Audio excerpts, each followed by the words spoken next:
As the kids head back to school, are you thinking about heading back to savings? It's the perfect time to refocus on your home financing with the Sharp Loan Team at Highlands Mortgage. With interest rates lower than your back-to-school checklist, they're here to guide you through financing or buying that dream home you've always wanted. Get tailored service that meets the unique needs of your family. Enjoy competitive rates that make switching a no-brainer. Access expert advice to navigate the complexities of refinancing or making your first purchase. And with their convenient online process, managing your mortgage will fit right into your busy lifestyle. So you ready to learn how much you can save? Join the savvy homeowners of the Triad who trust the Sharp Loan Team to help them with their mortgage needs. Refinance or buy, let's connect and chat about your savings plans today. Visit sharploans.com and take that first step toward better financial health. Remember, school's back in session along with the savings. Choose the Sharp Loan Team, your smart partner in home financing. Call them today, 336-575-9448. This is the Triad Podcast Network. I'm Algernon Cash, and you're locked in. Welcome back to the program. We've got a friend of the show who has locked in many, many times. We want to welcome back North Carolina Treasurer Dale Folwell to lock in with us. Treasurer, how are you today? Thank you for locking in. I'm doing fantastic, and thanks for letting me join your listeners. And especially in today's world, it's so important to inform people, not just affirm what they might already think, and that's what your show does. Thank you. Thank you. I do try to pride myself on creating conversations where people can learn more about what's happening in their backyard and the state that they call home. And, you know, Treasurer, the last time you were on the show, you were actually a candidate for North Carolina governor, unfortunately, and I'm a longtime fan and friend of yours. Unfortunately, your bid didn't quite make it. But considering some of the recent news and controversies that we've just learned about Lieutenant Governor Mark Robinson, I have to ask, what's your take on this current scandal and the chance of Republicans keeping being in the governor's mansion after November? Well, I want to be clear with your listeners that this is my last few months as the keeper of the public purse, and my total focus is on finishing strong, doing the right things, and trying not to say the wrong things. In terms of the governor's race, we have selections now in Republican primaries, not elections. We have powerful people that select who they want the candidate to be in the Republican primary, and then that's typically who gets elected. And that did not go in my direction. And as I've said many times, what I was describing to the people in North Carolina is hope, not hate, rage, not courage. I mean, courage, but not rage. And trying to talk about things that I think have been a part of the Republican Party for 50 years, which is conservatism, common sense, courtesy, humanity, humility, and ethics. And as we can see with the news that came out recently, the nominee has none of those things. And I've said that for the last 2 years. You know, Treasurer, I mean, you know, it's always hard to sort of look back. I mean, you can always be a great quarterback on Monday better than you can on Sunday. Looking back over your primary race, taking consideration some of the things that we've just now learned in the last 4 or 5 days, would you have done anything different? Would you have ran the campaign any differently than you did? Well, sure, but the challenge is based on the Quaker blood that runs through me and the work ethic that was instilled in me and so many businesses in Forsyth County since I was 10 years old: the Winston-Salem Journal, Cloverdale Shell, Piece of Good Shops, Mayberry's, Forsyth Garbage Service, Coca-Cola Bottling Company, and the like.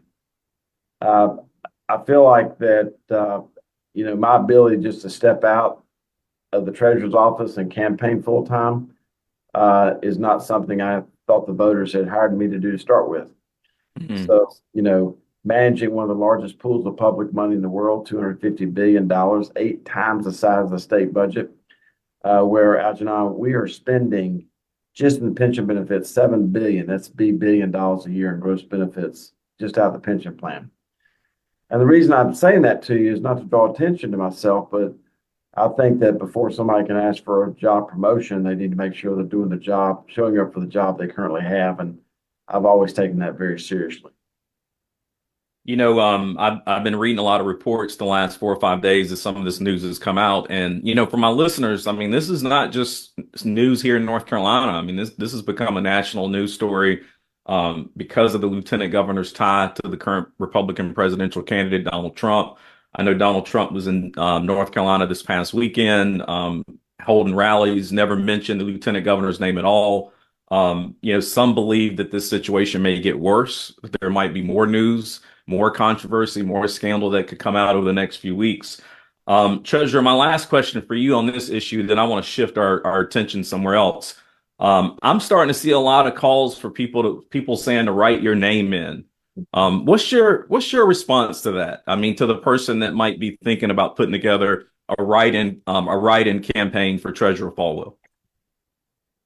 Well, I shouldn't and talk about that too much on this Zoom on this program, but I still have the energy of a teenager, and I said that to a group recently, and this lady came up to me and said, "My teenager doesn't have any energy at all."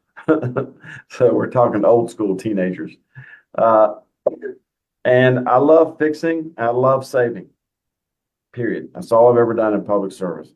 Fix and save, and being able to explain conservatism in a way that doesn't offend people. So, that's for Michael Watley, Phil Berger and Tim Moore, and President Trump to decide what's going to happen now.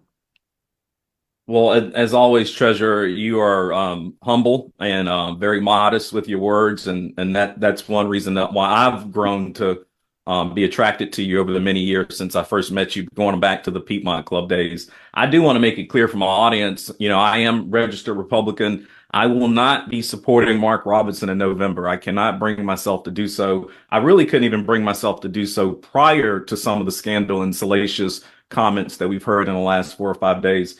And I certainly cannot do so now. And I do understand for many members of my party that may put me on the outside. I welcome that. But however, I do believe that leadership matters. And when you ask for the public to vote for you, no matter what office that may be, whether it's mayor, lieutenant governor, treasurer, president, whatever role, you are taking on the public trust, and that does require for you to be a strong leader. And I don't see Mark Robinson as a strong leader. Treasurer, when you made the decision to run for governor, you knew that you couldn't run for governor and run for your same office at the same time. So you also knew that if you didn't make it to the primary, that this could be virtual retirement for you. What does that feel like, sort of going into the last few months of what could be your political life? How are you reflecting on that? Well, especially last week when I had a roundtable discussion, national discussion with Senator Bernie Sanders one day, and then have all this news hit on CNN the next day. You can imagine just how volatile my life is. But I would say that my answer to you is biblical. The book of Mark talks about getting out of the boat, and I think that's what we do. If you think that you're the better person for any position, whether it's in the private sector or in the political sector, you've got to get out of the boat, and you've got to trust. And that's what I did. And I have no regrets about that, even if this latest news had not hit, because as I've said repeatedly, I think this is the last opportunity in my lifetime for a Republican to be a governor of North Carolina. Have you reflected on or thought about at all what might be next for you, Treasurer? I mean, we certainly would still need your service here in North Carolina. Well, I want God to be happy with me. I want my family and friends to be happy with me, and I want my motorcycles to be happy with me. And so there's a lot of fixing and a lot of saving needs to go on just in those 3 categories. But I've am very appreciative of the voters of Forsyth County who gave me this platform to start with as a school board member and as a member of the House of Representatives. And so my heart will always be in Winston-Salem, and now my body will be more into Winston-Salem. It's time to get serious about your financial future. It's never too early, but it could be too late to get started. And that's oftentimes the hardest part, getting started. How much do I save? Where do I invest? Do I save for college or retirement? How much for each? And who do I talk to about it all? Okay, we'll keep things simple for now and help you answer the last one. We recommend you begin with a local financial advisor, and that's Jennifer Johnson of Three Magnolias Financial Advisors. She'll sit down with you for a complimentary introductory consultation and go over all of your questions. Get started on the path to achieving your financial goals. Visit 3magnoliasfinancialadvisors.com or call 336-701-1600. Get comfortable with your financial future. Three Magnolias Financial Advisors, retirement, financial planning, and investments. Securities offered through Private Client Services, member FINRA SIPC. Investment advisory services offered through Three Magnolias Financial Advisors. Three Magnolias Financial Advisors and Private Client Services are not affiliated. Private Client Services is under separate ownership from any other named entity. You know, when I think about some of your service over the years, and then even in some of these conversations we've had this year, earlier in the year when you were on the campaign trail, and you've had some really tough words for the Republican Party. I mean, you're a longtime Republican. At one point, when you were in the House, when you were in the North Carolina House, you were known as one of the most conservative members of the House here in North Carolina. Would you ever consider getting involved with party leadership? I mean, would you try to maybe help get the party back to some sense of normalcy here? Well, my heart, my mind, and my door would always be open to assist anybody who would do that. I'm not sure that that's the jersey that I need to wear. And I would also say that the reason is that I think no matter how any of your listeners feel about any particular topic, that there's something conservative about every listener that you have. They may turn their water down when they brush their teeth. They may even cut that toothpaste tube in two in order to get that last little drop out. And I just have fun just doing what I put on my job application, because I think, generally speaking, the majority of people in this state are conservative. So this is not something I'm anxious about. I'm not fretting about it. I'm not worried about it. I'm looking forward to getting home. And what I miss most is the hardworking state employees who keep us and have kept us in the check delivery business during some of the most volatile periods of the modern era. So you just, it will give you goosebumps. And, you know, Algernon, I'm not a doctor. My initials are DR Folwell. It gets me one period away from being called a doctor. But I do know that a goosebump is something you can't control. It just happens. And I just get goosebumps when I think about the work that the people at the Treasurer's Office do to keep us in the check delivery business. Because no one calls us to book a cruise. They call us because they've had a life-changing event. They've gotten married. They've gotten divorced. They've lost a spouse. They've had children. Children need to go on the state health plan. Those children age out. And unfortunately, the worst ones are those public servants who were killed in the line of duty, which could be first responders, law enforcement officers, or DOT workers. So I'm really going to miss those individual people at the state treasurer's office who help us turn down the temperature for these people who are facing so much anxiety about these life-changing events and getting them the help they need. I'm going to miss those state employees.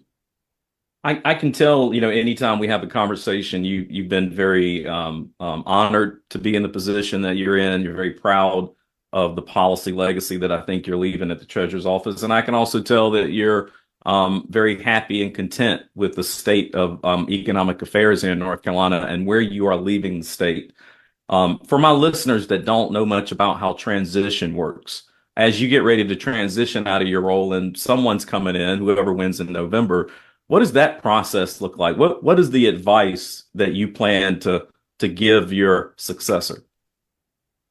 I know that people listen to sometimes all and sometimes segments of the show, and I hope this is the part they key in on. The two examples that I want to give your listeners of true public servants are Howard Coble, who you knew very well, who, my understanding, refused his Social Security check while he was in Congress because he didn't think his government should pay him twice. That's public service. The second is former Treasurer Harlan Bowles, who would go and meet, let me say this clearly, would go and meet with the Republican state party chair. Treasurer Bowles was a Democrat, lifelong Democrat, and tell the Republican state party chair this job is too important to hand over to just anyone. I want you to find the best possible person to run against me because anything can happen in a presidential election. I'm going to beat them, but we need the best possible people as the keeper of North Carolina's public purse. So what I've done is for the last 3 months, every board meeting that I've chaired, I've invited both candidates to these meetings. As soon as the voters determine who's going to be the next treasurer of North Carolina, this person will be invited to sit next to me in every meeting between that day and the end of the year. So I've been in the Quaker terminology, I've treated them with the R of grace, which stands for radical hospitality. Who's ready for movie night? Our friends at the Ginther Group Real Estate are proud to sponsor another season of innovation and cinema at Bailey Park in downtown Winston-Salem's Innovation Quarter. The final film of the season is Hocus Pocus on October 18th. Bring your chair or blanket to Bailey Park for a great night of cinema from Aperture and beverages and food from a variety of local vendors. Pre-film fun begins at 6:30 p.m. and the movie begins at dark. These magical movie nights are made possible by the Ginther Group, the real estate experts we trust and showcase right here on the Triad Podcast Network. Check their social media for info on each upcoming movie night. And for your real estate needs, call 336-283-8689 or visit theginthergroup.com. Buying, selling, investing, or just learning. Whatever you need, start now. And like me, you can become a Ginther Group client for life. Life is full of celebrations, birthdays, holidays, life milestones, and so much more. And who has been helping generations of families celebrate these events? Our friends at Dewey's Bakery. And even if you aren't planning for something in the near future, you don't have to wait to enjoy something savory and delicious from Dewey's. Maybe you just need something to get you through your Mondays. Drop by every Monday for a free Cake Square Day. No purchase necessary. Just come celebrate the start of a new week. So, if you're hearing this ad on a Monday and you're in your car, reset that GPS and get to one of their 3 Triad locations immediately in Winston-Salem at Thruway and Renolda Manor, plus one in Greensboro at Friendly Shopping Center. And any day of the week, you can find the perfect item with fast and easy ordering options at local.deweys.com. Plus, Dewey's does so much to help celebrate our community. To date, they've given back over $4 million to local schools, churches, and other nonprofits. Your next celebration isn't complete without something special from Dewey's Bakery. Dewey's. Celebrate every day.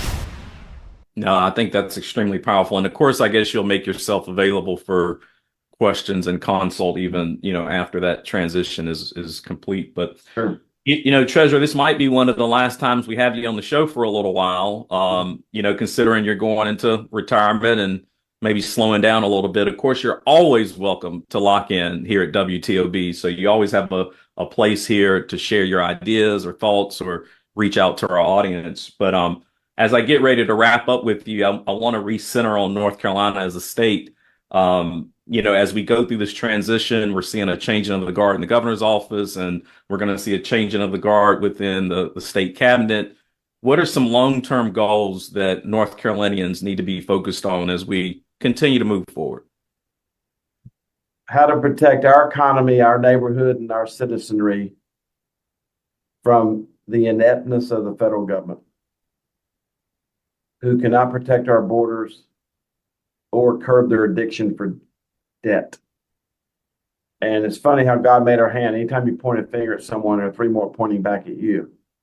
Both political parties are responsible for this.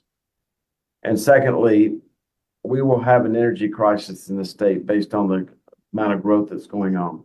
Mm. We have to be focused on getting low-cost natural gas to Eastern North Carolina, which would liberate, the root word of liberal, liberate, set economically free. It would liberate Eastern North Carolina to have access to low-cost natural gas. Those are just a couple of the big items. Well, I appreciate you sharing those ideas with us, Treasurer. You have ran an incredible race, and I've been honored to be able to watch you run it. And I'd say congratulations and well ran. I would also add that as well. Do you have any closing remarks for our audience as we get ready to go here? People can learn more about this roundtable we did with Senator Bernie Sanders. We have a drug tax in this state, in this country, a drug tax. When this weight loss drug costs $1,300 in this state, and $90 in England, and $200 in Denmark, it's a drug tax. What it is. They can learn more about that at nctreasurer.com, and please sure to go to nccash.com. Just another valuable reason, in addition to the great music, to listen to your show and WTOB. nccash.com. I went to buy an auto part a few weeks ago. The guy that sold me the auto part had $3,000 sitting at nccash.com. Wow. I went to visit an employee the other day at Rex Hospital. The nurse thought it was kind of a little bit of a hoax. She had $354.06 sitting in nccash.com. So all of your listeners need to continue to go to nccash.com, look up their name, maiden, kids, parents, PTA, Little League, church. Just punch in cash as the last name. You'll be shocked what you'll find. You have been so consistent about trying to return money back to the citizens of North Carolina since you've been in that office. Real quick, how much money have you returned to citizens through nccash.com? Almost $750 million. Wow. That's impressive. I know every time you come on the show, you've been very consistent about mentioning that. I do encourage my audience to take your advice on that. As always, Treasurer, thank you for locking in. Thank you for sharing ideas and thoughts with us today and just helping us stay educated and connected. To my audience, as always, thank you for locking in. Make sure you stay tuned to WTOB, because every Sunday morning you can lock in there. But if you happen to miss me there, go check out the podcast on Apple, Spotify, Pandora, wherever you like to get your favorite podcasts. You can lock in with me there. And as always, until next time, y'all stay locked in. Hey, thanks for listening to this episode on the Triad Podcast Network. Our mission is simple: provide information, advice, and stories about the people and places that make the North Carolina Triad such a great place to be. You can find us by searching Triad Podcast Network on Apple Podcasts, Spotify, pretty much wherever you like to listen. If you like what you heard and want to support the show and those that contribute, we would truly appreciate a rating and review on your favorite podcast app. It helps spread the word along, as do your shares on social media. You can find us on Facebook, Twitter, Instagram at Triad Podcast. To get in touch with us, simply email info@triadpodcast.com. Thanks for listening. This is the Triad Podcast Network.